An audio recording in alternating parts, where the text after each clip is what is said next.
할렐루야. 성경을 알자. 힘써 알자.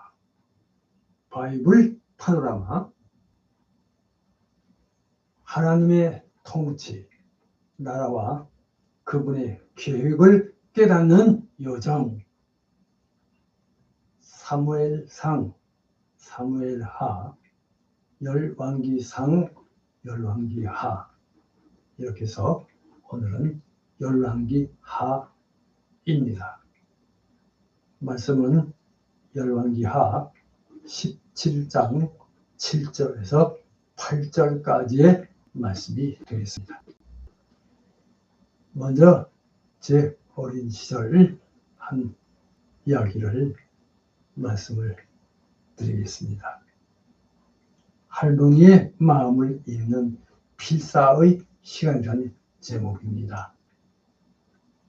제 어린 시절의 한 편지에는 할머니의 대필자로 채워져 있습니다.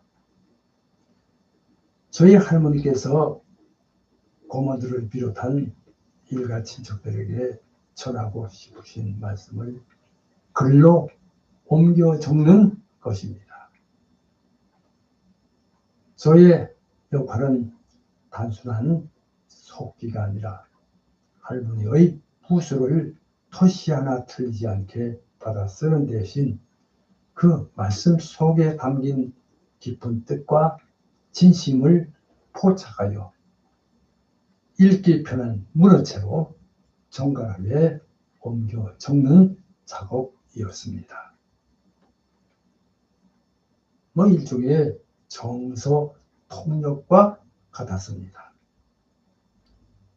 편지가 완성되면 할머니께서는 제가 직접 낭독하는 것을 들으시며 내용을 꼼꼼히 확인하셨습니다.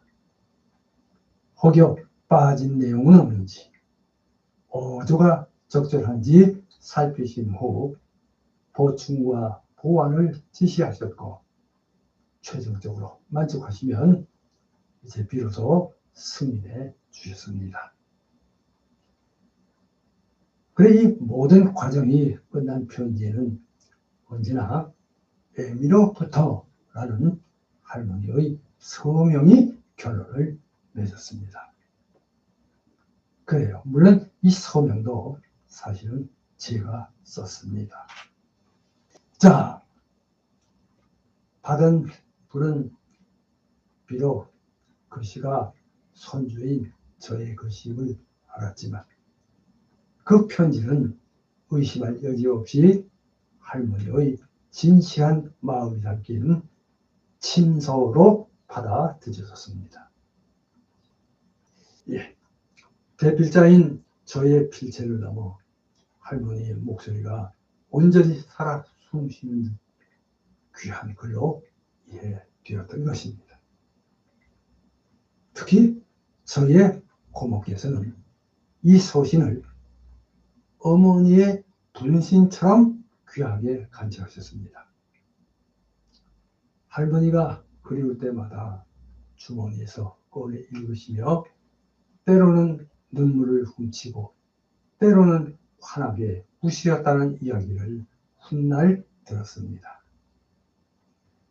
예, 고모에게 그 편지는 단순한 종이 뭉치가 아니라 시 공간을 초월하여 어머니의 온기와 사랑을 전달하는 영원한 매개체였던 것입니다.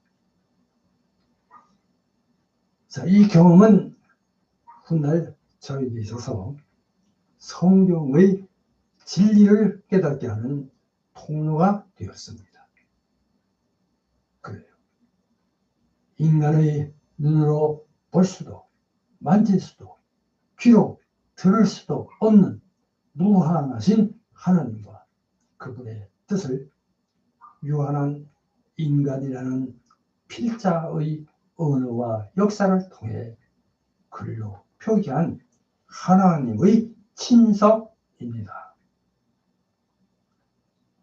할머니의 진심이 손주인 저의 필체를 넘어 고모의 가슴에 닿았듯이 성경 역시 시대와 문화를 초월하여 하나님의 변치 않는 사랑과 구원의 메시지를 우리에게 전달합니다.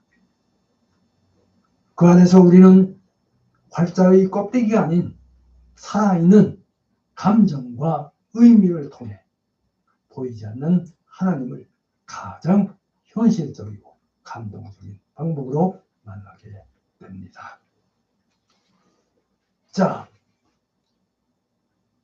이 모든 필사의 순환을 통해 우리는 가장 위대한 성경은 결국 보이지 않는 하나님의 사랑을 세상에 드러내는 통로가 된 것임을 배우게 됩니다.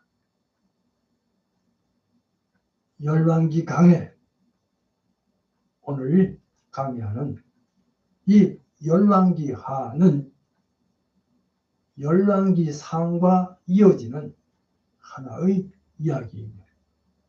분열된 이스라엘과 유다 왕국의 역사를 기록한 책으로 솔로몬 사후 분열된 왕국이 결국 멸망에 이르는 과정을 담고 있습니다.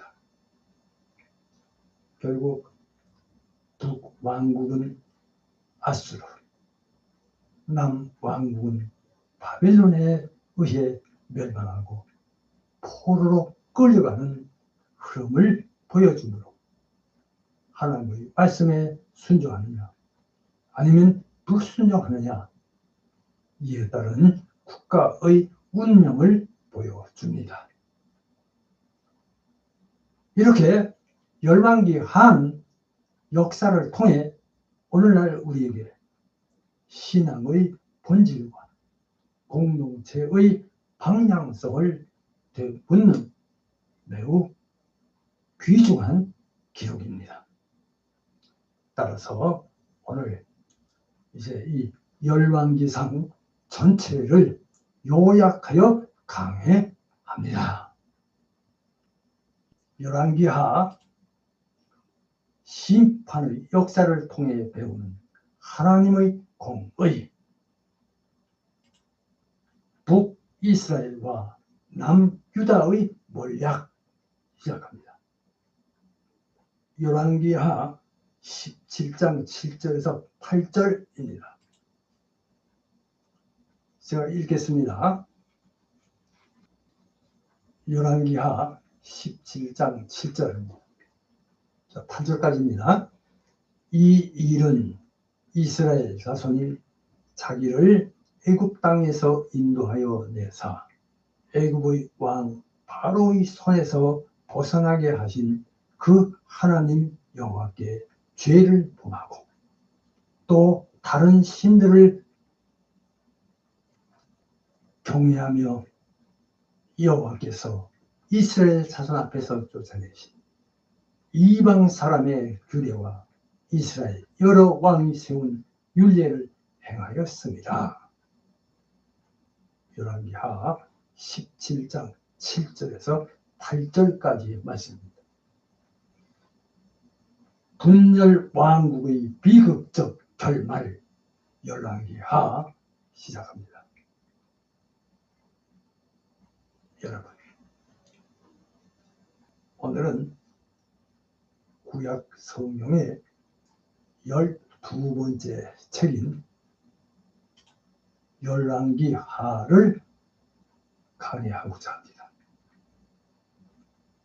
자, 열왕기 상에서 솔로몬 왕국의 영광과 분열을 다뤘다면 이제 열왕기 하에서는 분열된 이스라엘과 남유다 왕국의 몰약을 기록했습니다. 예, 이 책은 북이스라엘이 아수르에 멸망하고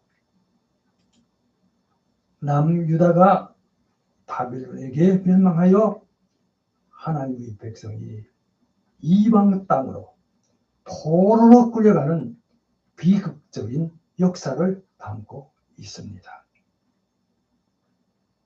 자, 그리고 또한 엘리야 선지자의 뒤를 이은 엘리사 선지자의 기적적인 사역과 여러 왕들의 흥망성쇠를 통해 하나님의 심취한 경고와 심판을 보여줍니다. 그래요. 이 열왕기하는 그래서 단순히 역사의 끝을 기록한 책이 아닙니다. 이 책은 하나님의 백성이 하나님과의 언약을 저버리고 죄를 지을 때 어떤 비참한 결과를 맞이하게 되는지, 그리고 하나님의 심판은 반드시 이루어진다는 것을 극명하게 보여줍니다. 자, 그러나 동시에 그 절망의 역사 속에서도 하나님께서 당신의 선지자들을 통해 끊임없이 회개를 촉구하시며 당신의 백성을 향한 긍휼과 사랑을 잊지 않으셨음을 증거합니다. 자, 오늘 말씀을 통해 열왕기하 속에 담긴 하나님의 공의와 사랑을 깨닫고 우리 삶의 올바른 신앙의 자세를 점검하는 은혜가 있으시기를 주님의 이름으로 축복합니다. 끝까지 견고하시고 심판하시는 하나님. 자, 열왕기하는 크게 세 가지 주제로 나누어 살펴볼 수 있습니다. 그럼 먼저 1번입니다. 1. 엘리야와 엘리사의 사역. 이렇게 제목을 올립니다. 우상 숭배에 대한 경고. 열왕기하 1장에서 8장까지입니다. 여기 열왕기하는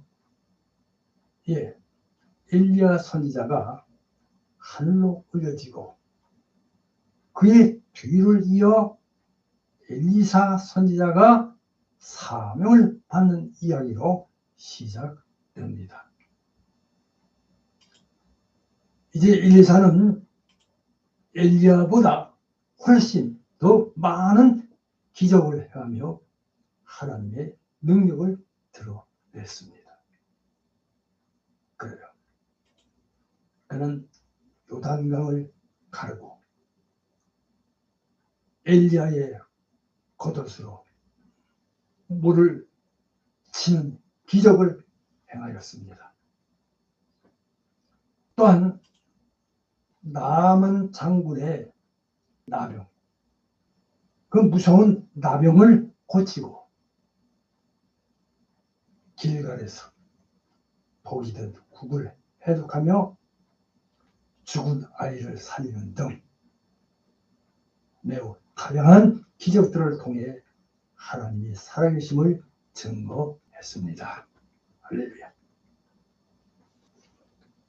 특히 이 모든 기적은 하나님의 능력을 증명하는 동시에 이스라엘 백성들이 바알과 같은 우상 숭배를 버리고 오직 하나님께로 돌아와야 함을 경고하는 메시지였습니다. 자, 그러나 이스라엘의 왕들은 회개하지 않고 우상 숭배에 깊이 빠져 있었습니다. 특히 북이스라엘은 아합의 아들들을 비롯하여 여러 악한 왕들이 계속해서 하나님을 거역했습니다. 이제 여기서 엘리사의 사역은 그러한 영적 암흑기 속에서 하나님께서는 당신의 백성들을 끝까지 사랑하시고 당신의 선지자를 통해 계속해서 회개의 기회를 주신 것을 보여줍니다. 그래요. 오늘날 우리에게도 역시 하나님은 다양한 방법으로 당신의 살아계심을 증거하고 계십니다. 여기 114의 기적처럼 우리는 성경의 기록과 삶 속에서 경험하는 하나님의 놀라운 은혜들을 통해 믿음을 더욱 굳건히 해야 합니다. 그리고 또한 우리는 하나님의 말씀에 귀를 기울이고 불의와 우상 숭배가 만연한 이 세대 속에서도 믿음을 지키며 하나님의 살아계심을 담대히 증거하는 여기 124처럼 살아가야 합니다. 할렐루야.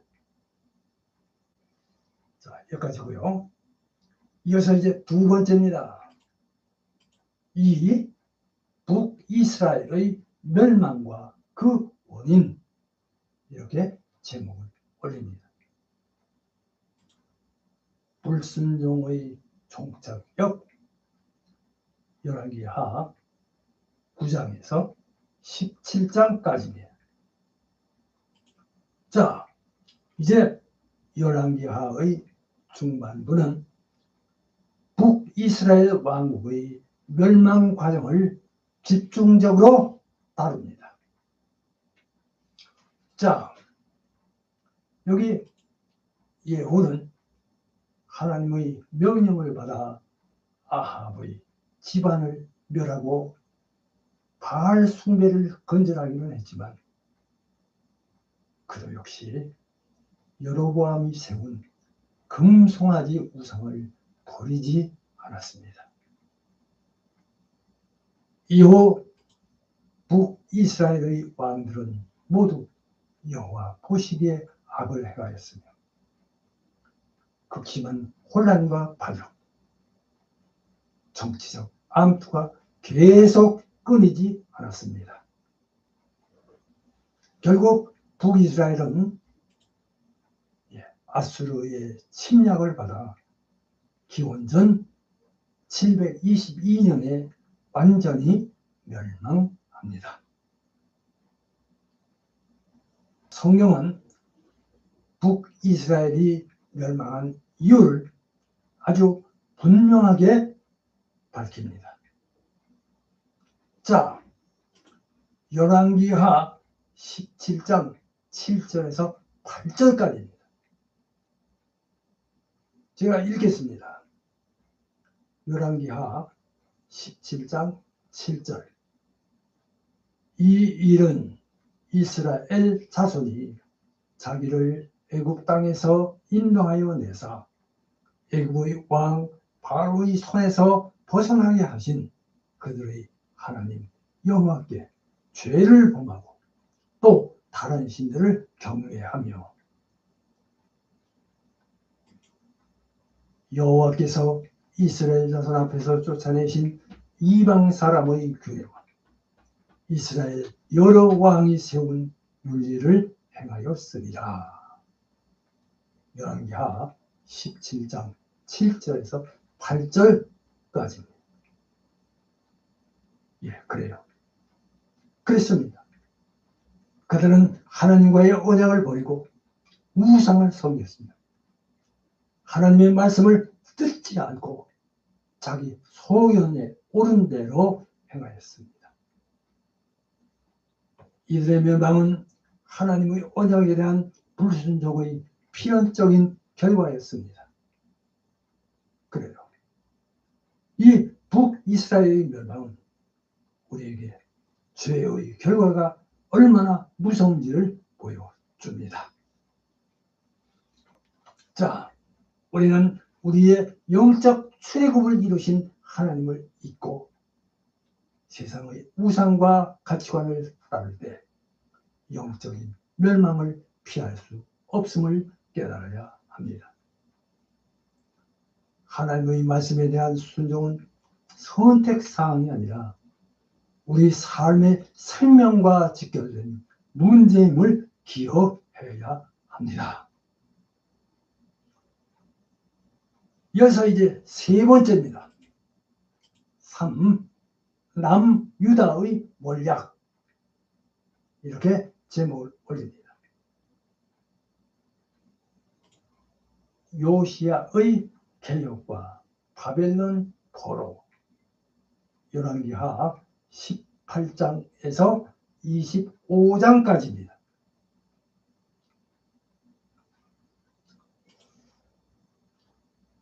북이스라엘이 멸망하자 이후 남유다 왕국은 혼자 남게 됩니다.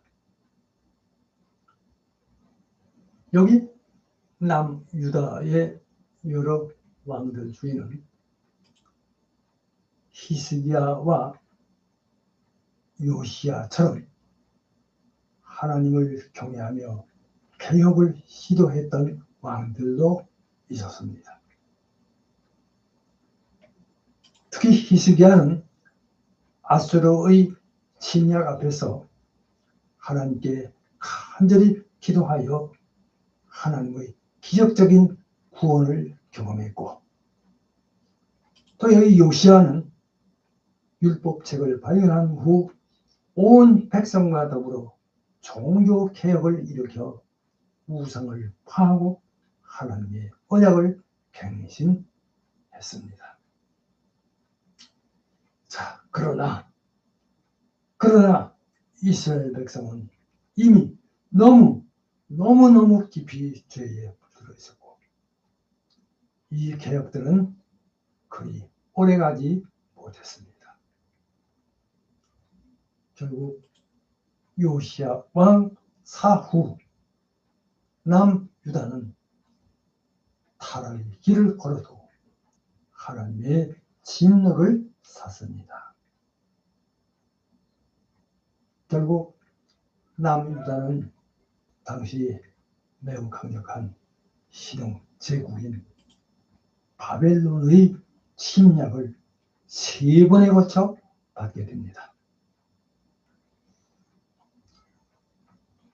특히 세 번째 침략 때에는 예루살렘 성벽이 무너지고 성전이 불탔습니다.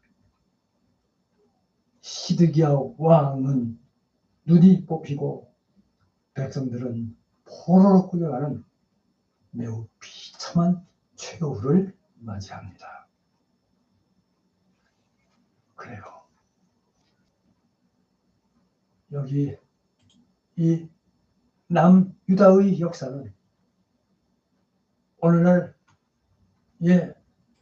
우리에게 하나님의 심판이 얼마나 오래 참고 인내하시는 후 이루어지는지를 보여줍니다.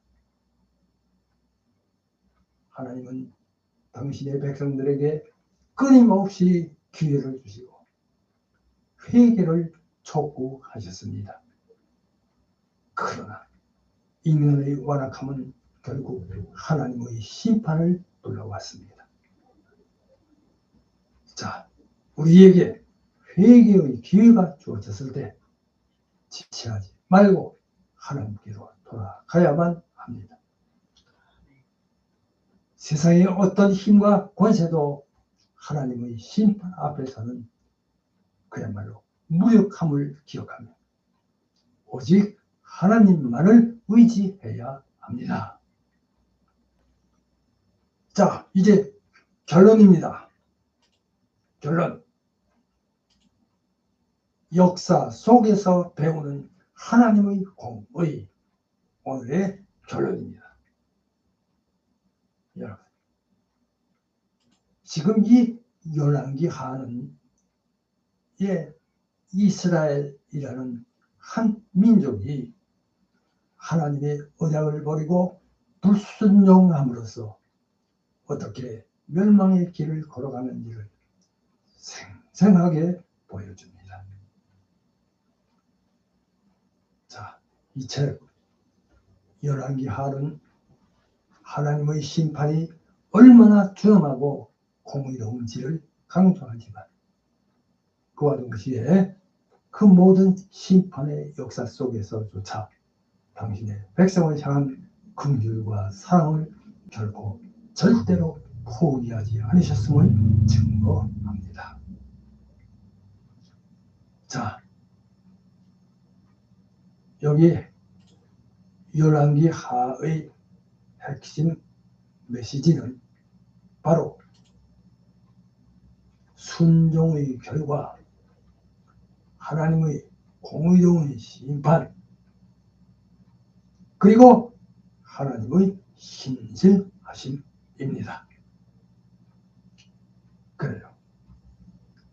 하나님께 대한 불순종은 개인과 공동체의 파멸을 가져옵니다. 예. 하나님의 공의로운 심판은 반드시 이루어집니다. 그러나 하나님은 당신의 약속을 신실하게 지키시며 절망 속에서도 소망의 빛을 남겨두십니다. 할렐루야. 자, 오늘날 우리는 이 열왕기하를 보며 거울로 삼아야 합니다. 우리에게 이제는 영적인 왕이신 예수 그리스도가 계시므로 우리는 그 불순종과 우상 숭배로 인한 멸망한 이스라엘의 전철을 밟아서는 안 됩니다. 우리의 삶의 모든 영역에서 하나님을 주인으로 모시고 그분의 말씀에 순종하며 살아가야 합니다. 하나님의 공의로운 심판을 기억하고 회개할 기회가 있을 때 즉시 하나님께 돌아서야 합니다. 하나님의 공의를 경외하고 그의 사랑과 긍휼을 의지하며 예수 그리스도를 통해 주어진 구원의 길을 굳건히 걸어가는 성도가 되시기를 우리의 왕이신 예수 그리스도의 이름으로 축복합니다. 역사 속에서 배우는 하나님의 공의 오늘의 결론입니다. 기도합니다.